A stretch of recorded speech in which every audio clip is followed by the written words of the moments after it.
안녕하세요.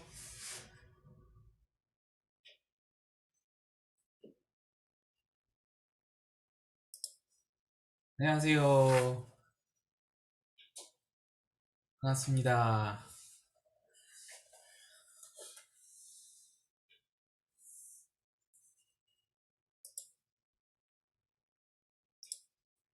네, 일찍 와주셔서 감사합니다. 제가 오늘 몇 가지 좀 드릴 말씀이 있는데,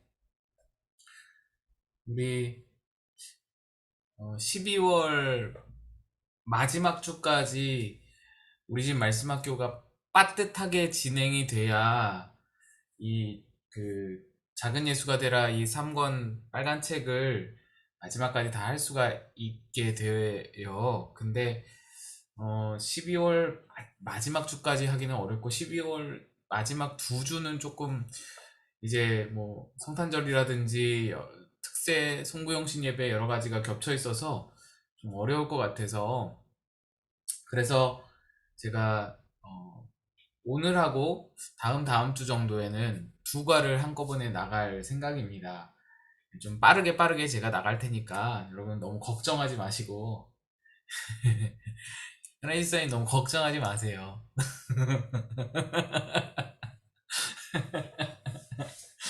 빠르게 나갈 거예요. 뛰어 넘어가서. 네, 그럴 거고, 그래서 예, 그렇게 진행을 하려고 합니다. 오늘 그래서 6과 7과 같이 나갈 거예요. 그렇게 생각을 좀 해주시면 좋겠고요. 기도하겠습니다. 기도하고 시작하도록 하겠습니다.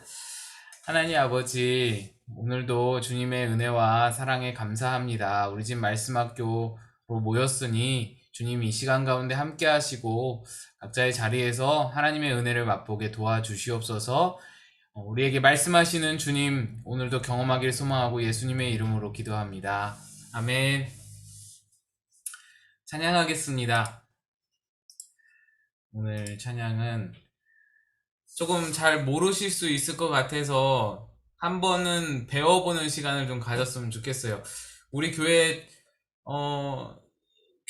처음 개척 때부터 오셨던 분들은 기억나실까 모르겠는데, 제가 겨울 수련회 가가지고 첫 수련회 가서 그때 함께 불렀던 찬양인데, 우리 한번 처음에는 배워보고 네, 그 다음에 또 불러보겠습니다.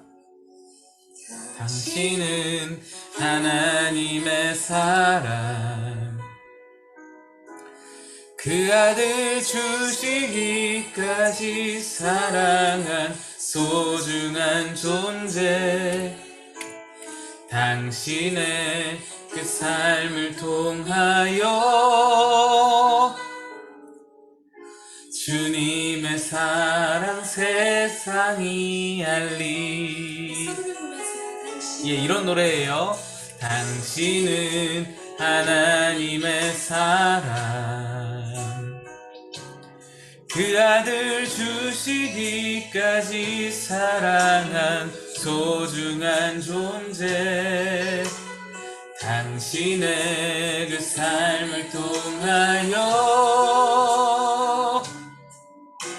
주님의 사랑 어렵지 않습니다. 네, 쉽게. 당신은 하나님의 사랑, 한번 따라해보세요. 그 아들 주시기까지 사랑한 소중한 존재, 당신의 그 삶을 통하여 주님의 사랑 세상이 알리. 세상은 그 사랑 모른다 해도, 세상은 그 사랑 조롱하여도, 당신 안에 감추인 보석 같은 사랑, 당신을 통해 빛나게 되리. 세상은 그 사랑 모른다 해도 세상은 그 사랑 조롱하여도 당신 안에 감추인 보석 같은 사랑 당신을 통해 빛나게 되리 당신은 하나님의 사랑 그 아들 주시기까지 사랑한 소중한 존재 당신의 그 삶을 통하여 주님의 사랑 세상이 알리. 네, 요런 찬양이고요. 아이고. 요런 찬양이고요. 이번에는 우리 다시 한번 부를 건데요. 요번에 배웠고 이제 다 어느 정도 익히셨을 거라고 생각이 되고요. 이제 배웠으니까 이제 부를 건데 그냥 부르지 말고 옆에 있으면은 옆에 사람 축복을 하고 옆에 없으면은 우리 가족을 생각하시면서 축복하는 마음으로 불렀으면 좋겠습니다. 우리 남편은 아내를 생각하면서 아내는 또 남편을 생각하면서 또 아니면은 뭐 자녀를 생각하면서 부모를 생각하면서 불렀으면 좋겠어요. 다시 한번 부르겠습니다. 당신은 하나님의 사랑 그 아들 주시기까지 사랑한 소중한 존재 당신의 그 삶을 통하여 주님의 사랑 세상이 알리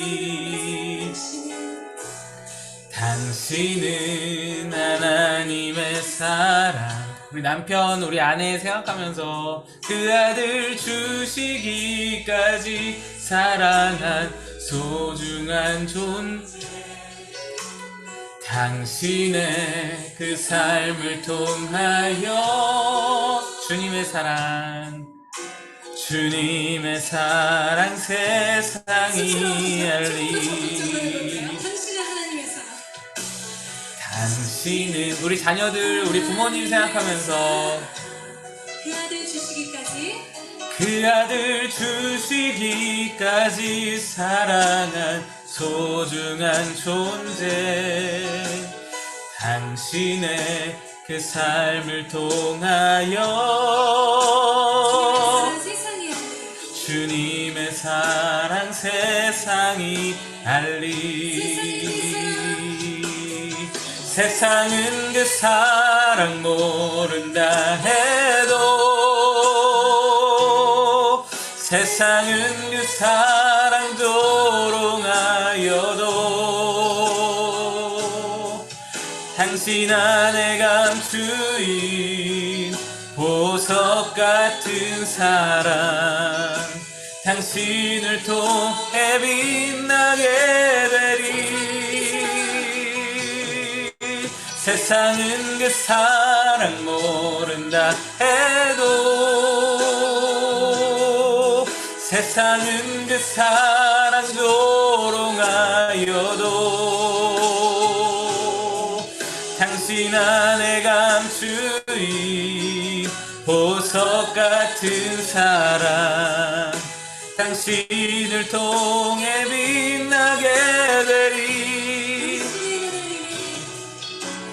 당신은 하나님의 사랑 그 아들 주시기까지 사랑한 소중한 존재 당신의 그 삶을 통하여 주님의 사랑 세상이 알리 잘하셨습니다. 네, 여러분 감사합니다. 수고하셨어요. 쑥스러운데 축복하시느라고 고생하셨습니다. 네.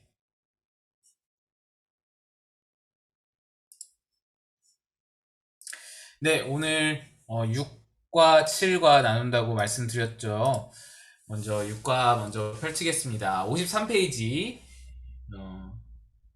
6과 3권 6과 작은 예수가 되라 6과입니다. 우리 암송구절 있었죠. 디모데후서 2장 22절 디모데후서 2장 22절 말씀입니다. 우리 암송 한번 해보겠습니다. 네, 할게요. 시작한 또한 너는 청년의 정욕을 피하고 시작. 또한 너는 청년의 정욕을 피하고 주를 깨끗한 마음으로 부르는 자들과 함께 의와 믿음과 사랑과 화평을 따르라. 아멘. 디모데후서 2장 22절 말씀입니다. 네, 여러분 잘 기억하시기 바라고요. 제가 읽습니다. 6. 순결한 생활. 현대를 가리켜 도덕 기준을 상실한 시대라고 평하는 말을 자주 듣는다. 각자가 좋다고 판단하는 대로 상황의 필요에 따라 그 기준이 달라질 수 있다고 생각하는 사람이 점점 많아지고 있다. 그리고 도덕 기준이 떨어지자 사람들의 양심이 둔화되어 더러운 일을 더럽게 느끼지 못하며 피할 줄 모르는 한심한 세상이 되고 있다. 말세가 가까워질수록 소돔과 고모라처럼 성적인 타락 현상이 일어난다고 경고한 하나님의 말씀을 가지고 현실을 진단할 때 마음이 무거워지지 않을 수 없다. 심지어 교회 안에까지 더러운 물이 흘러 들어오고 있다. 웬만한 죄를 범해도 크게 탄식하지 않는다. 대수롭지 않게 세상의 악을 받아넘기는 일에 익숙해지고 있다. 우리가 이러한 현실을 앞에 놓고 얼굴을 돌리면 안 될 것이다. 세상에 소금이요 빛인 우리가 그 사명을 다하지 않으면 이 사회를 구제할 길이 없을 것이다. 넘어갑니다. 54페이지 고린도전서 6장 18에서 20절 말씀 펼쳐보겠습니다. 고린도전서 6장 18에서 20절 고린도전서 6장 18절로 20절입니다.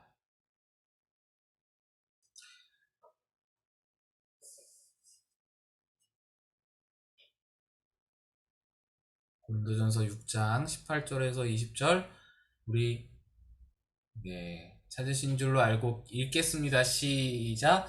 음행을 피하라. 사람이 범하는 죄마다 몸 밖에 있거니와 음행하는 자는 자기 몸에게 죄를 범하느니라. 너희 몸은 너희가 하나님께로부터 받은 바 너희 가운데 계신 성령의 전인 줄을 알지 못하느냐. 너희는 너희의 것이 아니라 값으로 산 것이 되었으니 그런즉 너희 몸으로 하나님께 영광을 돌리라. 아멘. 네, 고린도 교회에는 문제가 여러 가지가 있었어요. 참 문제가 많은 교회였어요. 근데 그 중에서 하나의 문제가 음행이었는데 이 음행이라는 것이 무슨 음행이냐? 일단 당시에 두 가지 측면이 있는데 하나는 당시에 영지주의가 굉장히 유행을 하고 있었어요. 영지주의라는 말 한 번쯤은 들어보셨을 텐데 영은 고결하고 육은 쓸데없다, 육은 더럽다, 뭐 이런 그래서 영과 육을 완전히 분리해서 생각하는 것이 영지주의거든요. 그 이론을 깊숙이 들어가면은 막 복잡하기도 한데, 근데 어쨌든 간단하게 설명하면 영육을 분리해서 생각해서 영은 고귀하고 육은 더럽다. 그런데 육이 하는 일이 이 영에게 영향을 미치지 못한다라고 생각해서 쾌락주의에 빠지는 사람들이 있는가 하면 또 영혼의 뭐라 그럴까요? 영혼의 그 고귀함을 계속 유지하기 위해서 육체를 이렇게 금욕으로 단련해야 된다라고 하는 그런 어떤 금욕주의가 있었기도 했거든요. 이 두 가지로 극단적인 쾌락주의와 극단적인 금욕주의 이렇게 두 가지로 영지주의가 나뉘는데 뭐 금욕주의는 우리가 지금 생각할 게 아니고 이 쾌락주의가 있었어요. 그래서 내가 육체로 지금 행하는 모든 것이 내 영혼에는 영향을 미치지 않는다라고 쾌락주의에 빠지는 거예요. 유명한 사람이 누가 있었는데 아무튼 있어요. 네. 근데 아무튼 그 영지주의의 쾌락주의에 빠진 사람들 그래서 밤낮 그 음란한 것들을 즐기고 뭐 동성애 이성애 가릴 것 없이 그냥 문란한 생활을 즐기고 뭐 심지어는 뭐 뭐 수간도 뭐 전혀 이렇게 거리끼지 않고 그런 어떤 행위들, 그런 삶들, 예, 그런 게 팽배해 있던 사회였어요. 그러니까 그런 거에 영향을 좀 받을 수 있죠. 교회 다니는 성도들도. 왜냐하면 이때는 성경도 제대로 된 성경이 없고 또 교회도 그 지역에 처음 들어오는 거잖아요. 교인들도 다 처음 믿는 거잖아요. 그러니까 분별 없이 이런 것에 빠지는 영향을 받는 사람들이 있을 수 있어요. 또 한 가지가 있는데 뭐냐면 고린도에는 그 그리스 신화에 나오는 신전들이 굉장히 많이 있었어요. 근데 그 중에서도 영향을 굉장히 많이 미치는 신전이 뭐였냐면 바로 아프로디테 신전이에요. 아프로디테가 로마 신화로 말하자면 비너스거든요. 비너스. 그러니까 아프로디테 여신전이 있었는데 아프로디테 여신전은 그 아프로디테 여신을 숭배하는 행위가 뭐냐면 그 아프로디테 여신전에는 신녀들이 다 가득해요. 신녀들이. 근데 그 신녀들이 다 지금으로 말하면 창녀예요. 기생이에요. 그래서 아프로디테 여신을 숭배하는 그 행위가 뭐냐면 그 각 신전 안에 각 방이 마련되어 있어서 이제 아프로디테 여신을 숭배하러 왔습니다 하면 신녀와 함께 방으로 들어가는 거예요. 그게 그곳의 예배인 거예요. 그러니까 아프로디테 여신전은 뭐랄까 합법적인 매춘이 행해지는 곳 이런 어떤 상황이라고 볼 수 있습니다. 그러니까 교회 다니는 사람들이 뭐 예전에는 몇 달 전에는 몇 년 전에는 아프로디테 맨날 들다가 이제 교회 복음 받아들이고 교회로 왔단 말이죠. 그 습관을 끊어버리기가 어렵죠. 그래서 바울 사도가 강조해서 말하는 겁니다. 음행을 피하라. 영지주의의 쾌락주의와 아프로디테 여신전 같은 그런 곳 드나들지 말아라. 그러면서 말씀하는 거예요. 자, 그 말인데 작은 2번 음행이 가지고 있는 독특한 성격을 말해보라. 18절에 보시면 이렇게 말합니다. 음행을 피하라. 사람이 범하는 죄마다 몸 밖에 있거니와. 모든 죄는 다 몸 밖에 있어요. 다 뭐 도둑질, 뭐 강도 살인까지도 다 몸 밖에, 내 몸 밖에 있어요. 그런데 음행하는 자는 자기 몸에 죄를 범하니라. 내 몸에 죄를 범한다. 이거예요. 이렇기 때문에 음행은 독특하다. 다른 죄와 달리 좀 특별하다, 독특하다라고 볼 수 있어요. 그렇다고 이 음행이 더 큰 죄다, 뭐 이런 건 아니에요. 모든 죄가 다 동일해요. 모든 죄는 다 악해요. 죄에는 경중이 없어요, 여러분. 죄의 경중을 매길 수가 없어요. 죄는 다 동일해요. 근데 음행은 좀 특성이 독특하다. 왜? 내 몸의 죄를 짓기 때문에. 넘어가서 55페이지 4번, 작은 4번 보면 우리가 음행에서 몸을 지켜야 할 첫 번째 이유는 무엇인가? 19절 보시면은 이렇게 말씀하죠. 너희 몸은 너희가 하나님께로부터 받은 바 너희 가운데 계신 성령의 전인 줄 알지 못하느냐. 네, 이게 첫 번째 이유예요. 우리는 성령의 전이에요. 여러분, 교회라고 할 때 오늘날의 교회는 크게 세 가지로 볼 수 있습니다. 하나님의 백성으로서의 교회, 그리고 예수 그리스도가 교회 성전이시고요. 하나님의 백성의 모임 예수 그리스도, 그리고 세 번째가 나 자신이에요. 내가 성전입니다. 내가 교회예요. 왜? 내 안에 성령이 거하시고 계시니까. 내 안에 하나님의 영광이 거하시고 계시니까. 예전에는 하나님의 영광이 지성소에만 계셨기 때문에 그곳을 성전이라 칭하고 성막이라 칭하고 그곳으로 모여왔잖아요. 근데 이제는 성령이 내 안에 계시다. 내가 교회인데 내 몸에 죄를 짓는다 그랬잖아요. 음행은. 내 몸에 죄를 짓는다 그랬잖아요. 그러니까 이게 연결이 되어 있어서 이게 성령의 전을 어떻게 보면은 회파하는, 성령의 전을 어떻게 보면은 우리가 더럽히는, 거룩한 하나님의 성전을 더럽히는 일이 될 수 있다. 5번, 당신은 자신의 몸을 거룩하게 다루고 있는가? 그리고 당신의 몸이 성령의 거처가 된다는 사실을 어떻게 실감하고 있는가? 자, 여러분, 우리가 성령의 전이라는 건 저희가 여러 번 다뤘는데, 예수님 믿어진다면 성령이 우리 안에 내주하시는 겁니다. 예수님이 안 믿어지는 거예요. 성령이 떠나시면. 말씀이 생각난다. 어느 날 갑자기 그래 그 말씀이 있었지. 내게 위로 주는 말씀 또는 어떤 번뜩이는 아이디어를 주는 말씀이 생각난다. 성령이 하시는 일이에요. 우리 안에 계신 성령이. 6번 우리가 몸을 깨끗하게 지켜야 할 두 번째 이유. 첫 번째 이유는 우리가 성령의 전이기 때문에, 우리가 교회의 성전이기 때문에. 두 번째는 20절에 나와 있습니다. 값으로 산 것이 되었으니.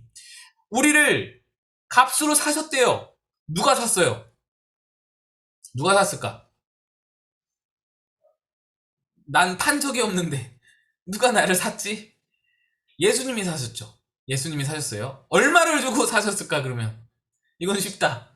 얼마 주고 사셨죠? 예수님의 보혈과 예수님의 목숨을 주고 사셨어요. 그게 예수님의 우리를 위해서 치르신 값이에요. 그러니까 우리는 그러잖아요. 예수님짜리라고. 예수님 목숨짜리예요, 우리는. 그거를 치르고 사셨기 때문에 우리는 너무나 고귀한 존재라는 거예요. 근데 이 예수님의 두 가지 의미가 담겨 있어요. 예수님께서 우리를 사셨으니까 예수님의 소유고, 첫째로. 그 다음에 예수님이 그렇게 값비싼 예수님의 목숨으로 값을 지불하고 사셨기 때문에 우리는 고귀한 존재고, 그런데 여기다가 함부로 더럽힐 수 없다. 음행으로 우리의 육체를, 우리의 몸을 더럽힐 수 없다. 이거예요. 이거는요, 여러분, 더 확장해서 생각을 할 수 있어야 돼요. 여기서는 단지 음행만 한 가지만 바라보고 있지만, 사실 우리 오늘 말씀 외웠던 청년의 정욕을 피하라라는 말씀은, 그 정욕이라는 말 자체가 음행만 가리키는 게 아니고요, 모든 거를 말해요. 청년의 정욕이 뭐가 있어요? 수만 가지로 뻗어나갈 수 있잖아요. 예? 야망도 있을 수 있고요. 또 어떤 쾌락을 즐기는 것, 미디어를 즐기는 것도 있을 수 있고요. 그래서 여러분, 우리는요, 내가 예수님의 피로, 목숨으로 값주고 산 몸이니까 우리의 눈과 귀를 항상 주의하여서 볼 것을, 들을 것을 항상 주의하여서 선택해야 돼요. 눈과 귀를 잘 지킬 수 있어야 돼요. 입도 지키고요. 우리의 몸이 하나님의 전이기 때문에 정말로 우리가 명심해야 합니다. 너무나 혼탁한 세대이기 때문에 눈과 귀를 지키는 것에 여러분 주의해야 한다. 근데 지금 다 다를 수가 없는 상황이라서 여러분 그거를 이렇게 기억만 하시고 넘어가시기 바라고요. 그 다음에 8번 보시면 우리가 몸을 깨끗이 지켜야 할 세 번째 이유. 자, 첫 번째는 성전이라서, 우리가 성령에 거하시는 성전이라서. 두 번째는 예수님이 목숨을 지불하고 값주고 사셨기 때문에. 세 번째는 뭐라고 되어 있느냐? 20절 마지막에 너희 몸으로 하나님께 영광을 돌리라. 우리는 하나님의 영광의 도구예요. 우리의 삶, 우리의 몸, 우리의 육체는 하나님의 영광의 도구예요. 여러분, 우리의 육체는 내 맘대로 쓸 수 있는 그런 어떤 내 목적을 이루기 위한 도구가 아니라 하나님의 영광을 나타내기 위한 도구라는 거예요. 하나님이 나를 통해서 영광을 받으시려고 계획을 쫙 다 짜놨는데, 여기서 중간중간에 내 맘대로 자꾸만 엇나가서 정욕대로 살고 내 몸을 마음대로 쓰고 막 낭비하고, 내가 지금 젊으니까 밤새서 밤새서 뭐해요? 밤새서 게임하고, 밤새서 영화 보고, 밤새서 쾌락을 즐기고, 밤새서 놀고, 내 마음대로 하다 보면은 하나님의 영광으로 나아가 쓰임받을 수 있는 내 육체인데, 자꾸만 삐그덕거리는 거, 어긋나는 거예요. 여러분, 내 몸을 내 마음대로 쓰면 안 된다. 하나님의 영광을 위한 도구로 우리가 준비할 수 있고, 또 이렇게 아끼고 잘 간직해야 된다. 그래서 밤에 일찍 주무시고 새벽기도 잘 들으시면 참 좋다. 네, 기승전 새벽기도. 네, 좋습니다. 56페이지 2번 보겠습니다. 그리스도인은 어느 정도로 순결해야 하는가? 예, 여기에 이제 말씀들이 쭉 나오는데요. 이 부분은 조금 넘어가겠습니다. 다 좋은 말씀이에요. 이런 마태복음 말씀은 이거예요. 예수님이 너희는 간음치 말라 하는 것을 들었지만 나는 너희에게 이르노니 여자를 보고 음욕을 품는 자마다 이미 간음하였느니라. 이런 말씀. 또 그런 말씀이에요. 그리고 또 에베소서 말씀은 음행과 온갖 더러운 것과 탐욕은 너희 중에서 그 이름이라도 부르지 말라. 이는 성도의 마땅한 반이라. 이런 말씀들. 네.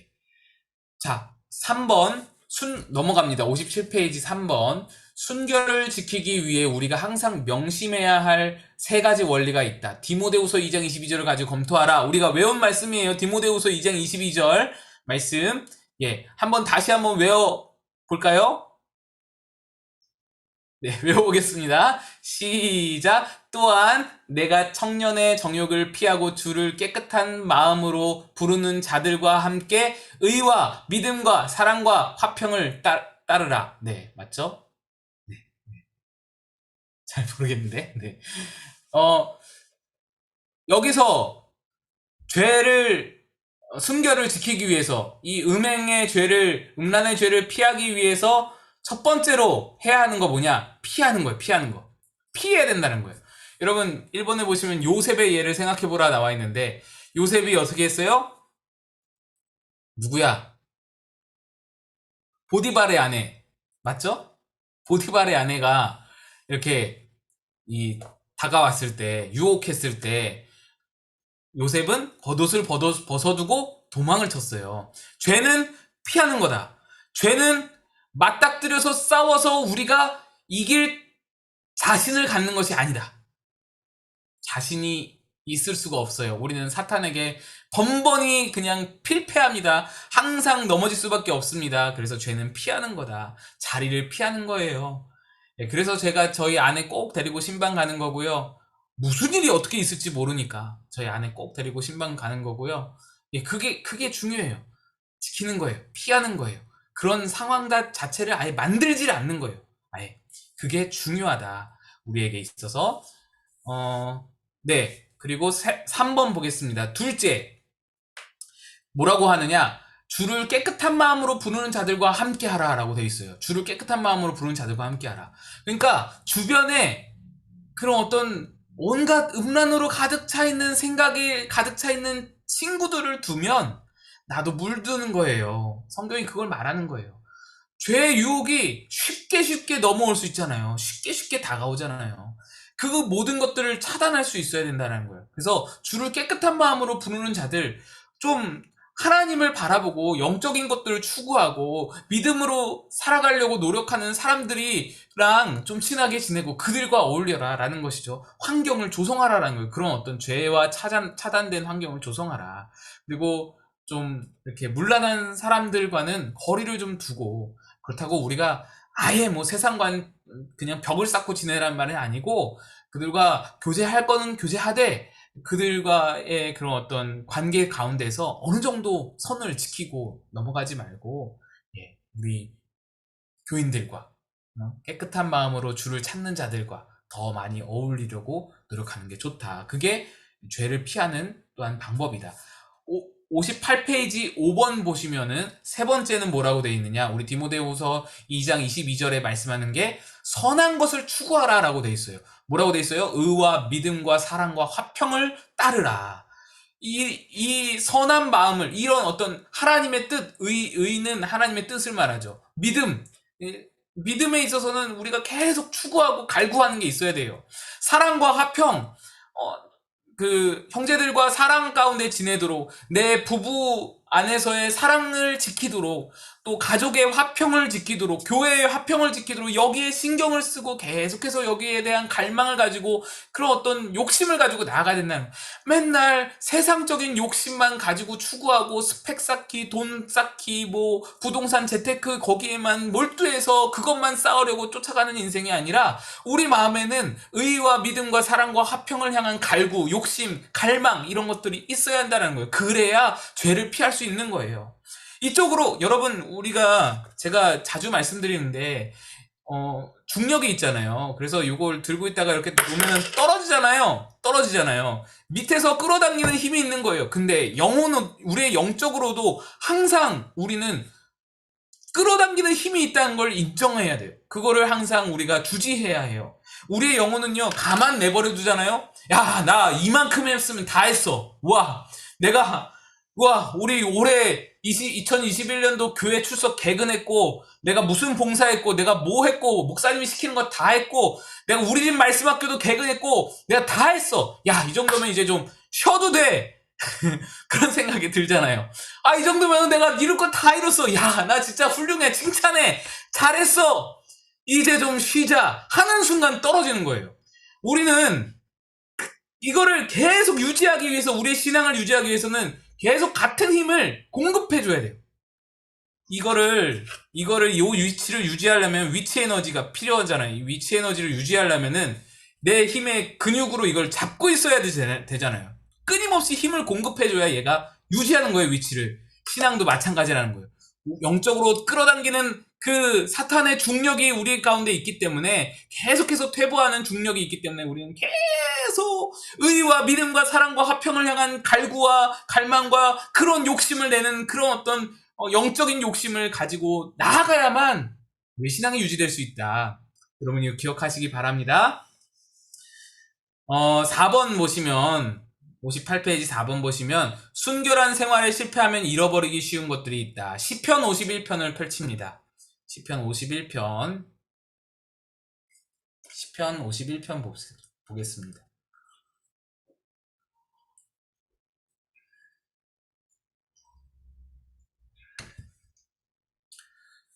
시편 51편은 다윗이 밧세바를 범한 후에 이제 죄를 짓고 그 다음에 나단 선지자가 찾아와서, 그러니까 우리아도 다 죽이고 밧세바 범하고 그러고 나서 나단 선지자가 찾아왔을 때 그때 회개하면서 지은 시가 이 시편 51편입니다.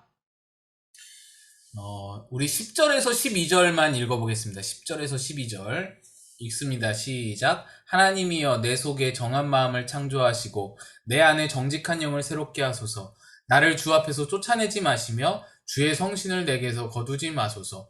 주의 구원의 즐거움을 내게 회복시키시고 자원하는 심령을 주사 나를 붙드소서. 예, 지금 다윗이 잃어버린 것들을 말하는 거예요. 뭔가를 주소서 하잖아요. 해 주소서. 이게 뭐냐면 다 음행을 저지르는 죄로 인해서 잃어버린 것들을 되찾는 말씀이라는 거예요. 51장 10절에서 12절까지가 첫 번째 뭡니까? 음행으로 인해서 마음이 더러워지게 돼서 잃어버린 것. 첫 번째는 정한 마음이에요. 정한 마음. 그리고 정직한 영. 깨끗한 마음, 깨끗한 영. 이것이 잃어버렸다. 없어졌다는, 내 마음이 더럽혀졌다라는 거예요. 두 번째로 잃은 거 뭐예요? 11절에 보시면 나를 주님 앞에서 쫓아내지 마시며 주의 성신을 내게서 거두지 마소서. 우리는 주의 성전이라고 했는데 그 성전이 더러워지면서 어떻게 되냐? 여기서는 하나님이 나를 쫓아내신 것처럼 표현을 했지만 사실은 그게 아니에요. 죄가 나를 하나님에게서 등져버리게 한 거예요. 하나님의 그 임재 가운데서 나를 뛰쳐나가게 한 거예요. 죄가, 음행이 하나님과 나를 멀어지게 한 거예요. 오직 하나님이 말씀하잖아요. 나의 손이 짧아서 너희를 구원치 못한 것이 아니라 너희의 죄악이 하나님과 너희 사이를 갈라놓은 것이다 라고 말씀하시잖아요. 그것처럼 죄가, 음행이라는 죄가 하나님에게서 우리를 갈라놓은 거예요. 등지게 한 거예요. 그래서 주의 성신을 내게서 거두지 마소서. 이것도 마찬가지. 성령이 내 안에 머물 수가 없는 거예요. 내가 음행으로 더럽혀졌기 때문에 성령이 머물 수 없는 상태. 그래서 주의 성신을 잃어버렸고 하나님을 잃어버린 거예요. 하나님과 동행을 잃어버린 거예요.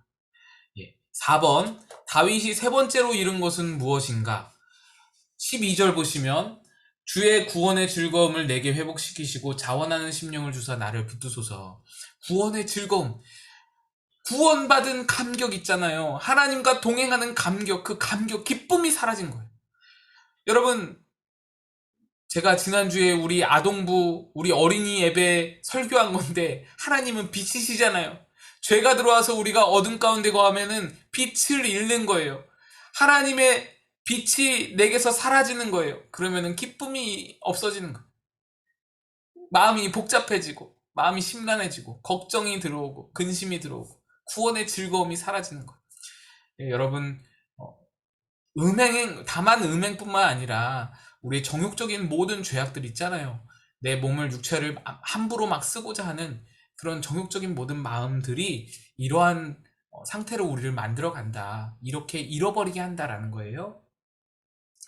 그러면은 이런 상태에 도달했을 때 우리는 어떻게 해야 하는가? 다윗에게서 교훈을 얻을 수 있습니다. 다윗이 참 좋은 이유는, 저는 다윗을 너무 좋아하는데, 다윗을 너무너무 좋아하는 이유는 다윗은 실수했기 때문에, 또 실수하고 그것을 극복할 수 있었기 때문에 너무 좋아하는 건데, 51편 1에서 4절 읽겠습니다. 여기에 답이 나와 있어요. 51편 1에서 4절 읽습니다. 시작.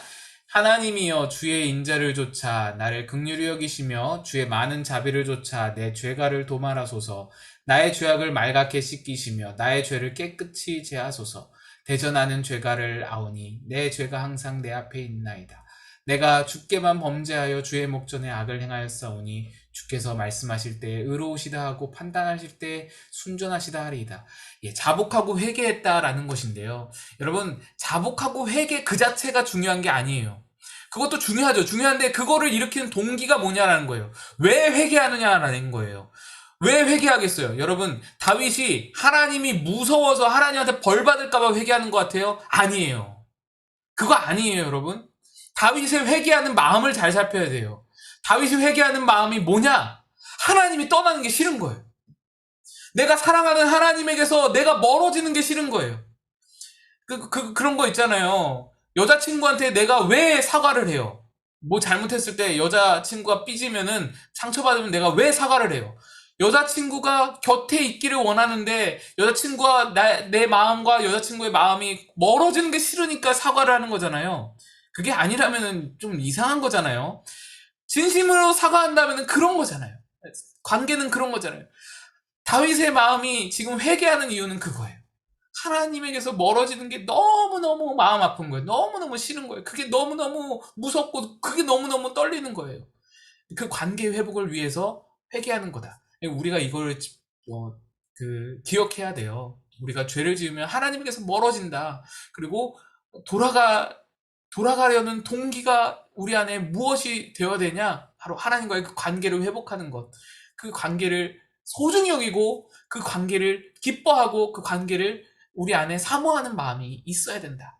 예, 그것입니다. 넘어갑니다. 얼른 넘어갑니다. 우리 7과로 넘어갑니다.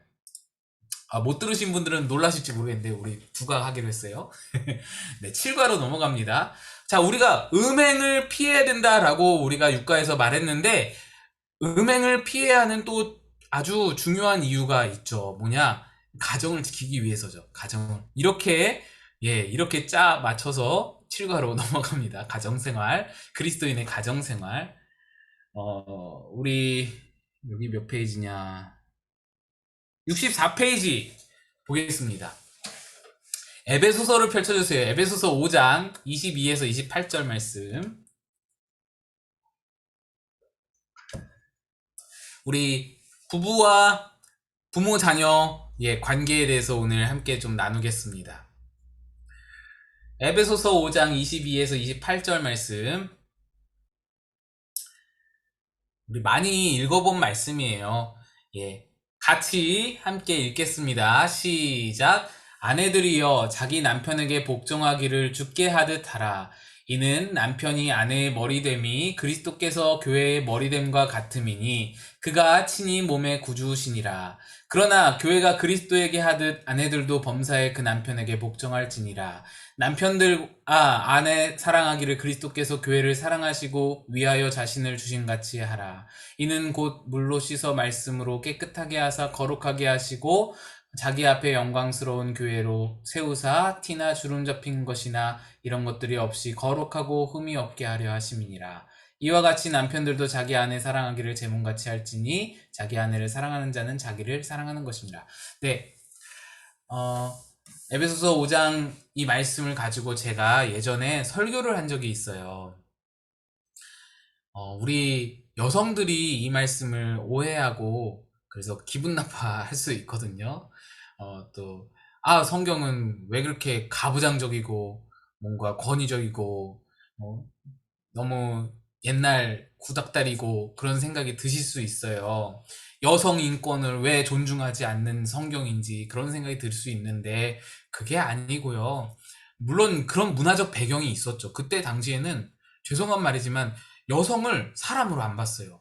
소유물로 여겼어요. 아버지의 어릴 땐 아버지의 소유, 나이 들어서는 아들의 아니 남편의 소유, 늙어서는 아들의 소유. 아들의 소유라고 말하면 좀 그렇지만 아무튼 아들에게 속한 어머니.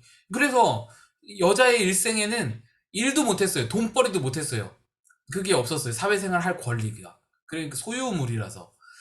아무튼 그런 상황에서 이렇게 쓰여진 거였고, 원래 담긴 뜻은 뭐냐. 아내들이여 남편에게 복종하라. 이 말에 꽂히죠. 여성들은.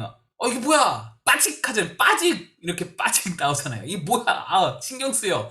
그런데 복종하라는 게 왜 그런 거냐면요. 남자들이 존경을, 인정을 원하기 때문에 그런 거예요. 원하는 거를 해주라라는 말이에요.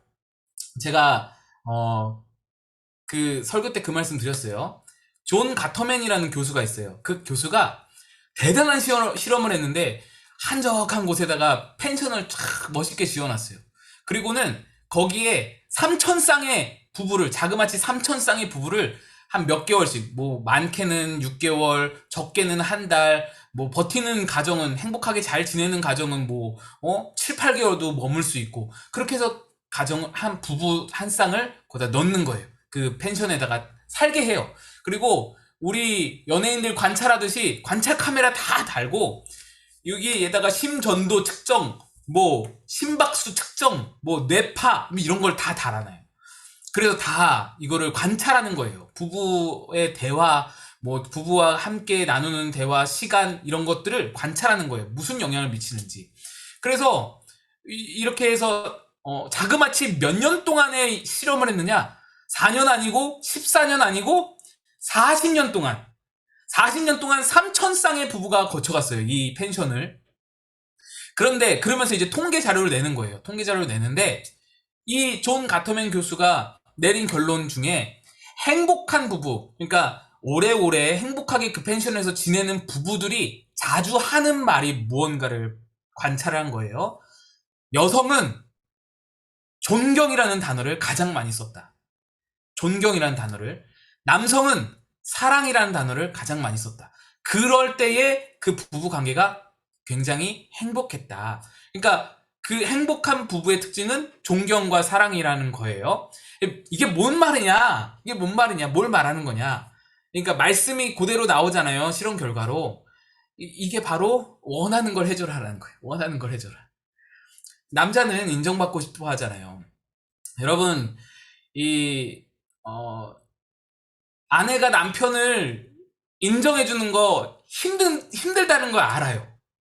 예, 남편이 전혀 존경스럽게 보이질 않거든요. 시간이 지날수록. 모질이처럼 보이죠, 모질이처럼. 저도요, 우리 아들 셋 있는데, 우리 아내에게 사람들이, 아이고, 아들 내 키우느라고 고생이 많아요. 항상 그 얘기를 항상 들어요. 뭐, 저도 인정해요, 어느 정도. 우리 아내가 아들 내 키우느라고 고생이 많아요. 목사라서 맨날 여러분 앞에서 설교하고 그러는데, 또 40살이 넘었는데, 그래도 아들만 내 키운다고 하세요. 모질이는 거예요, 모질이. 뭔가 부족한 거예요. 존경할 만한 대상, 그거는커녕 뭔가 부족한 자인 거예요. 여자가 보기에 남편들은요, 대부분 존경스럽고 훌륭하고 그런 거보다는 모질인 경우가 많아요. 제가, 이 얘기를 우리 방은영 양 결혼식 때 제가 얘기했었던 얘기거든요. 조금만 얘기해드리면, 남자는요, 온달과 평강공주 얘기가 딱 맞는 게, 남자는 여자가 인정해주는 만큼 훌륭해집니다. 예, 정말이에요. 사회에서 어떤 업적을 이뤘어요. 어떤 성취를, 어떤 성공을 거뒀어요. 그래서, 이 사람들한테 칭찬받고 박수받고 그러고 집에 딱 들어왔어요. 그러면 아내들이 뭐라고 말하나요? 당신, 거봐. 내가 말한 대로 하니까 다 됐잖아. 내가 말한 대로 그대로 하니까 잘 됐잖아. 당신은 내 말 들어서 안 된 거 있으면 한번 말해봐. 내 말 들으면 다 된다니까. 앞으로 내 말 잘 들으라고. 이렇게 말을 하면 남자는 그렇지 뭐 이렇게 말을 하지만 그게 바로 남자를 모질이로 점점점 더 모질이로 만들어가는 과정이에요. 근데 이렇게 말하면 어때요? 당신 정말 좋겠다. 나도 이렇게 좋은데 당신은 얼마나 좋겠어. 나 눈물 날 것 같으네. 정말 당신 축하해. 나 이제서야 말하는데 나 당신이 해낼 줄 알았어. 나 당신 정말로 믿고 있었어. 나 당신이 정말 훌륭하게 해낼 거라고 나 믿고 있었어. 앞으로도 난 당신만 믿을 거야. 너무너무 축하해. 잘 됐어 여보. 이렇게 말하면 이 남편이 뭐라 그래요? 뭐 그런 거 가지고 그럼 그 정도 아니야. 별거 아니야 하면서도 뒤로 돌아서는 입이 귀에 걸리는 거예요. 이게 볼따구가 막 올라가는 거예요. 이거 숨길 수가 없는 거예요. 그러면요, 이런 말을 듣는 남편은요, 밖에서 아무리 힘든 일이 있어도 흔들리지 않아요. 무너지지 않아요. 왜? 집에 가면 내 편이 있거든요. 전적인 내 편. 나를 인정해주는 사람 한 사람이 있거든요. 인정해주는 사람 한 명만 있으면 되는 거예요. 한 명만 있으면.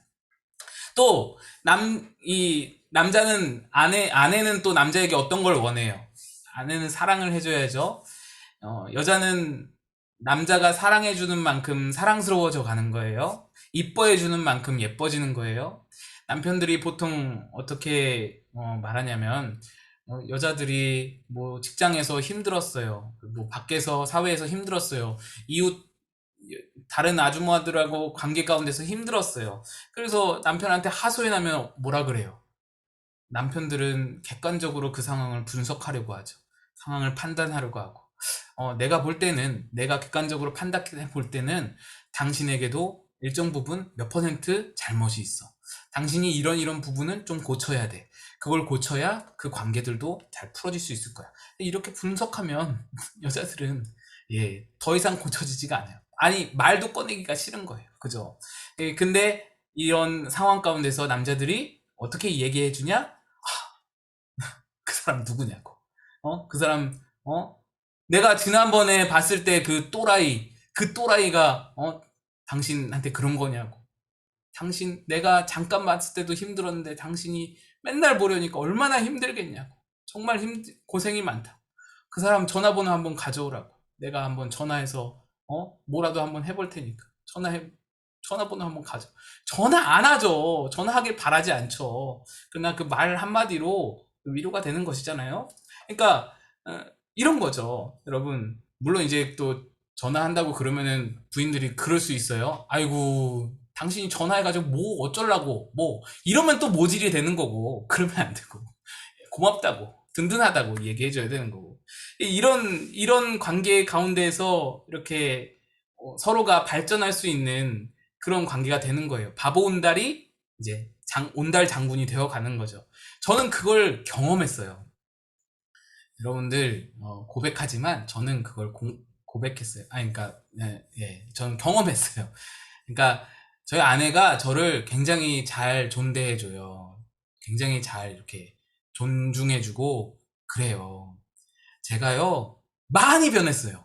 정말 많이 변했어요. 옛날에 정말 많이 부족했거든요. 모질이었어요. 근데 많이 변했어요.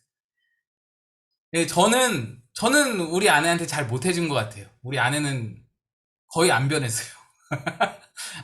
안 변하더라고요. 우리 아내는. 네. 예, 제가 잘 못해서 그렇죠. 예. 아무튼 우리 아내는 저를 정말로 이렇게 존대해줘가지고 제가 많이 변한 거를 느껴요. 그러니까 사람이 이렇게 성숙해 가는 거예요.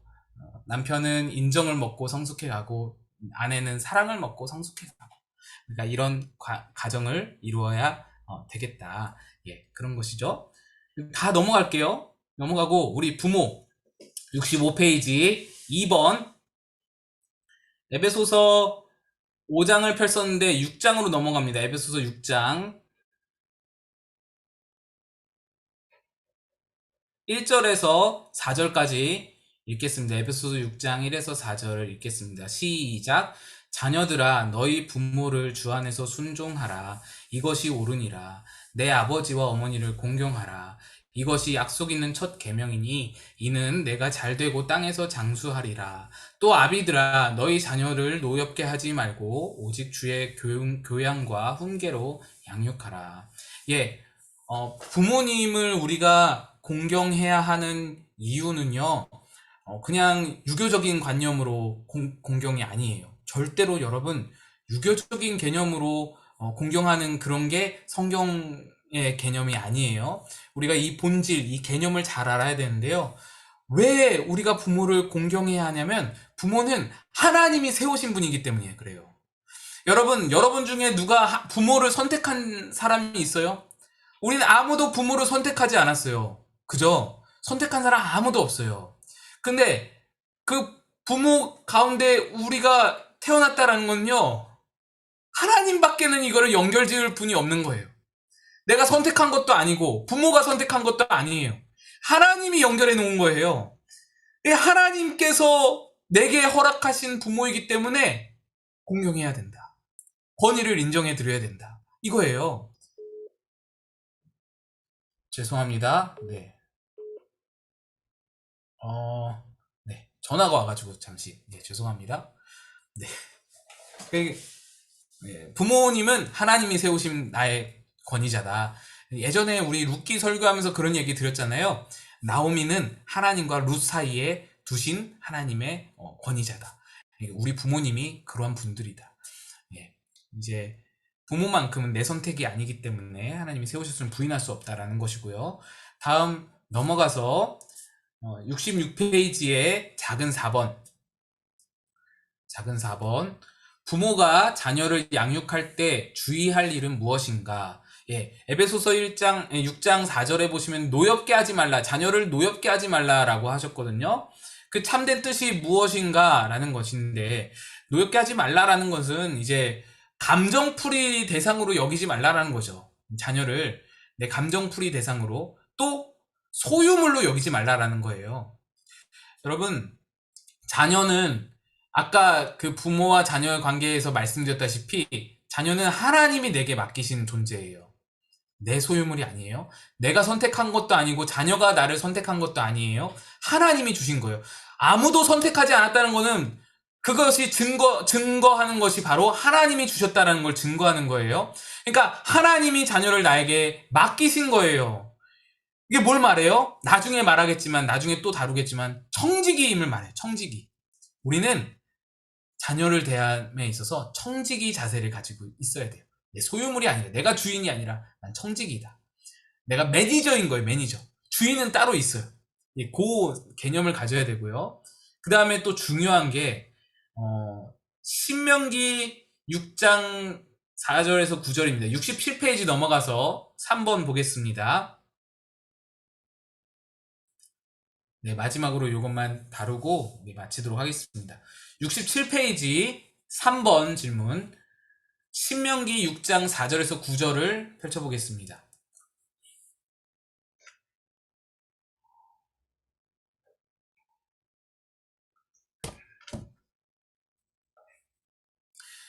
신명기 6장 4절로 9절, 우리 잘 아는 쉐마 말씀이죠. 쉐마 말씀에 이스라엘 유대인들의 자녀 교육법이 다 들어있어요. 쉐마 말씀 보겠습니다. 4절에서 9절 읽습니다. 시작. 이스라엘아 들으라. 우리 하나님 여호와는 오직 하나인 여호와시니 너는 마음을 다하고 성품을 다하고 힘을 다하여 내 하나님 여호와를 사랑하라. 오늘날 내가 내게 명하는 이 말씀을 너는 마음에 새기고 내 자녀에게 부지런히 가르치며 집에 앉았을 때에든지 길에 행할 때에든지 누웠을 때에든지 일어날 때에든지 이 말씀을 강론할 것이며 너는 또 그것을 내 손목에 메어 기호를 삼으며 내 미간에 붙여 표를 삼고 또 내 집 문설주와 바깥문에 기록할지니라. 예, 여기에서 이제 보시면은 7절을 보시면 내 자녀에게 부지런히 가르치며 집에 앉았을 때든지 길에 행할 때든지 누웠을 때든지 일어날 때든지 이 말씀을 강론할 것이다 라고 말씀하면서 또 너는 그것을 내 손목에 메어 기호를 삼으며 내 미간에 붙여 표를 삼고 문설주와 바깥문에 기록하라 라고 되어 있어요. 이 말씀이 의미하는 바 자녀 교육의 기본이 뭐냐면 모범입니다. 모범. 부모가 행하라는 거예요. 부모가 먼저 행하라는 거예요. 유대인의 자녀 교육의 가장 기초적인 중심되는 구절이 이 쉐마의 말씀이에요. 유대인의 자녀교육법 뭐 해가지고 뭐 다니엘 학습법 뭐 많잖아요. 여러 가지가 있는데 사실 가장 성경적인 근간을 이루는 자녀교육 학습법은 이거예요. 쉐마 말씀. 뭘 말하냐? 모범을 보이라는 거예요. 부모가 먼저 행하라는 거예요. 부모가 말씀대로 살라는 거예요. 부모가 말씀을 지키라는 거예요. 부모가 집에서나 밖에서나 어디서나 들어오거나 나가거나 언제든지 손목에 이 쉐마 말씀을 붙이고 이마에다가 붙이고 문설주에다 붙이고 바깥 문에다 붙이고 그래서 들어오나 나가나 언제든지 말씀을 상기하는 그 삶의 자세를 보여서 자녀가 자연스럽게 그것을 몸으로 체득하고 눈으로 체득하고 귀로 체득하고 부모에게 자연히 습득할 수 있도록 그렇게 하라라는 거. 예전에도 말씀드렸지만 어린아기가 말을 배우는 거 따로 언어학원 다녀서 배우는 거 아니잖아요. 엄마가 하는 말을 그대로 배우는 거잖아요. 그대로 들어서 계속 체득하는 거잖아요. 신앙, 또 훈육, 교육 다 마찬가지. 부모의 모범을 보고 배우는 거다. 부모가 TV를 보면서 넌 들어가서 공부해. 이거 절대로 할 짓이 못 된다. 예. 우리가 기억해야 할 것입니다. 그래서 교회에서만 하나님 경외하고 하나님 사랑하고 교회에서만 하나님 찬양하고 그렇게 거룩하고 경건하게 하지 말고 집에서도 부모에게 신앙을 자녀에게 신앙을 잘 가르치고 싶다. 그러면 집에서 교회에서 하듯이 집에서 하면 되는 거예요. 모범을 보여야 되는 거예요. 이게 자녀들을 훈육하는 가장 기초적이고 가장 좋은 방법이다. 왕도가 없는 거예요. 모범을 보이는 거예요. 예. 저도 많이 찔립니다, 여러분. 네. 많이 힘들어요. 우리 이걸로 오늘 모든 과정 마치고요. 우리 암송구절 같이 보도록 하겠습니다.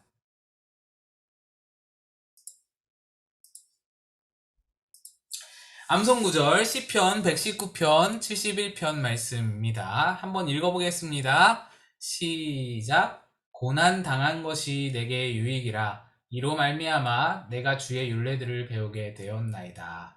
아멘. 예, 이 말씀 잘 외워오시고 오늘 나눔의 주제는 오늘 말씀 듣고 내가 가정에서 무엇을 실천해야 할까 이거. 예, 내가 말씀 듣고 보니 이런 게 부족했다, 이런 걸 실천하고 싶다 하는 거 있으면은 오늘 함께 나눴으면 좋겠습니다. 예, 우리 아래서부터 제가 조를 나누겠습니다. 조장님입니다. 김희진 집사님 1번, 예, 1조의 조장 김희진 집사님. 지난주에는 네, 죄송해요. 제가 뒤에서부터 계속 하는 거라, 진 집사님. 죄송해요. 김재욱 장로님 2번, 2조 조장님, 황영자 권사님 1번, 박종인 집사님 2번, 조은영 사모님 1번, 최미성 권사님 2번, 김승기 권사님 1번, 김지만 집사님 2번, 우리 방 집사님 어디 가셨지? 방 집사님 갑자기 나가셨네. 예, 요렇게 방 집사님 들어오시면 1번 그렇게 나누도록 하겠습니다.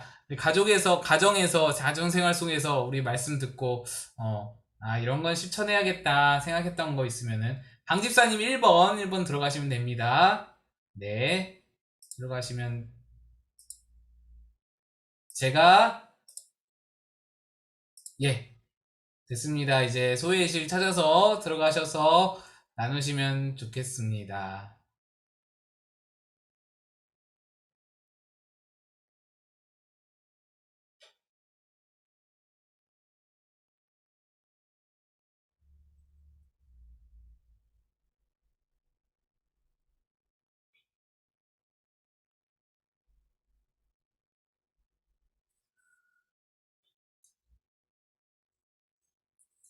장로님이 2번, 그죠? 아니다.